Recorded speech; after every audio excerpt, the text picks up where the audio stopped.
When man first started to travel from place to place over this great round world of ours, thousands of years ago, he used to draw little pictures of the routes he had taken so that he could show his friends where he had been. In those days, he couldn't travel very far, and it was quite easy to draw a picture of his journey.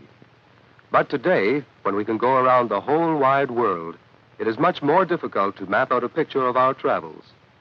Our picture must be flat, while our world is round.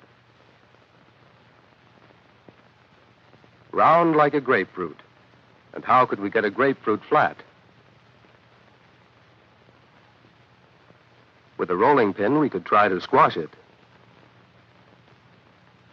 This one is empty, so it won't squirt juice into your eyes.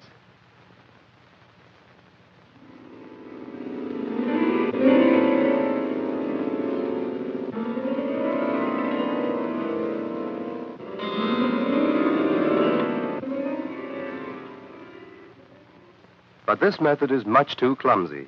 It doesn't make a good flat picture at all, and it would never turn out the same way twice. So let's take another one and try again.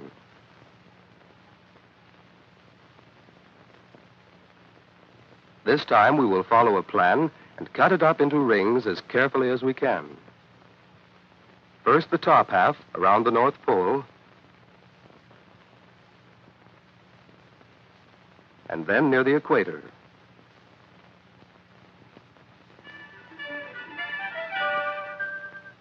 Then the bottom half.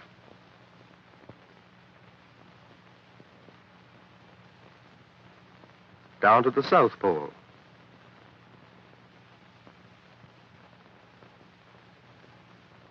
And then once from the North Pole, around to the South Pole. We will peel it and lay the strips out flat. We don't need the inside. And we will turn over each strip so that we can see what is on the other side. Here is a picture of the world that is really flat, but as you can see, it has a lot of gaps in it. So let's place a piece of frosted celluloid on top of the strips and trace off what we see beneath, filling up the gaps so that we can get a better idea of what it is really like. Around the edges over the gaps, the countries are all out of shape. But in the middle, we have a good picture of Europe and Africa. So let's try moving the strips so that they come together on the right-hand side and put on a piece of celluloid again and make a tracing.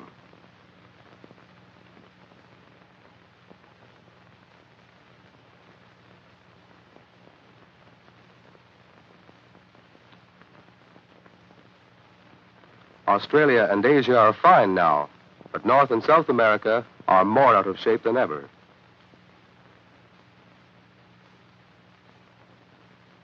If we arrange the strips in a different way, we get a good picture of the Americas, but a poor picture of the rest of the world. Like all the tracings we have made, this one is good in one part only, and all out of shape in the other parts. We have not been very successful in getting a good picture of the whole world.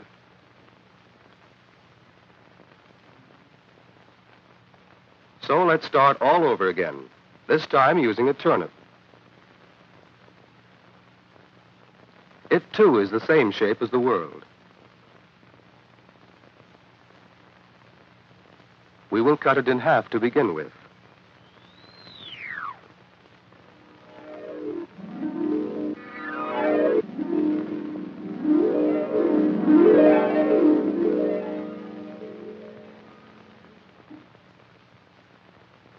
Now at least we can see both sides at the same time. So let's cut the halves again.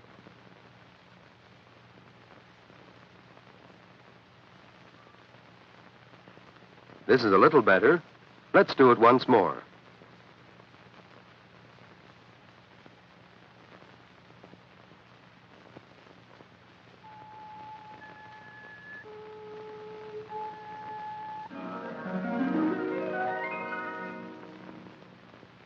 This is getting flatter, so let's do it again.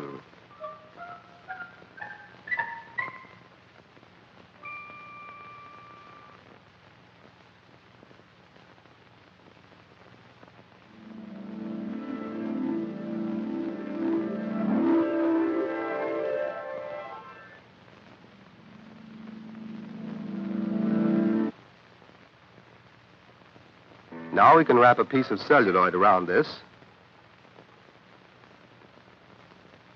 and take some paint and a brush and trace off what we see under the celluloid. Let's start with North America. Here is Alaska, Hudson Bay, Quebec, the Maritime Provinces, Florida, and Mexico.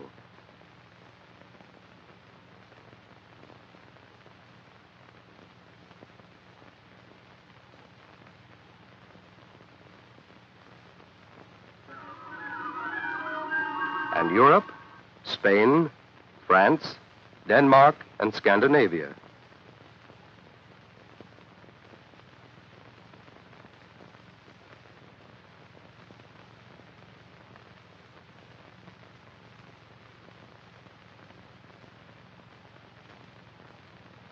And Africa,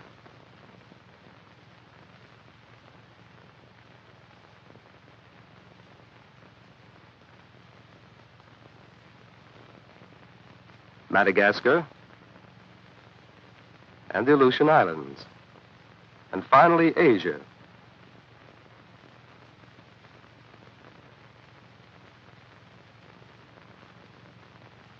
China, Thailand, New Guinea, and Australia.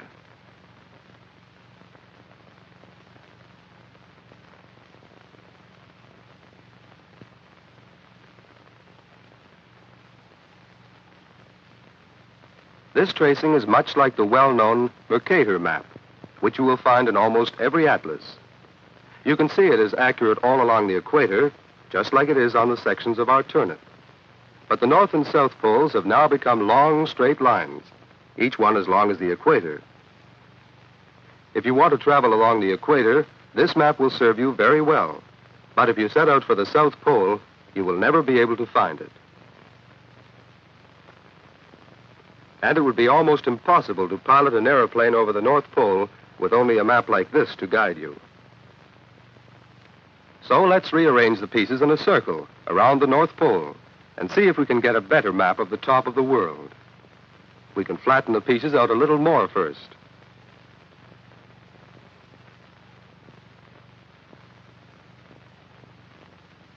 Our celluloid and tracing will make it clearer.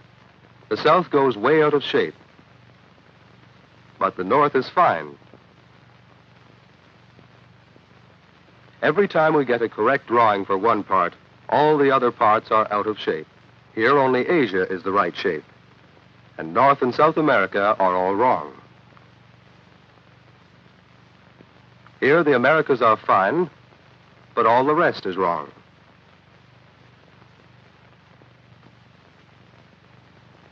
Here the equator is right, but the North and South poles are stretched out into long, straight lines. And here is a correct picture of the North Pole, but the South Pole has become a huge circle.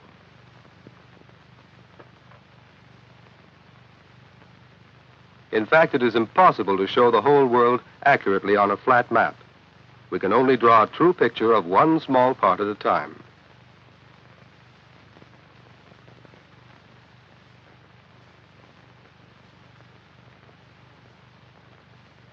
And that is why the globe is still the only correct way to show the whole world.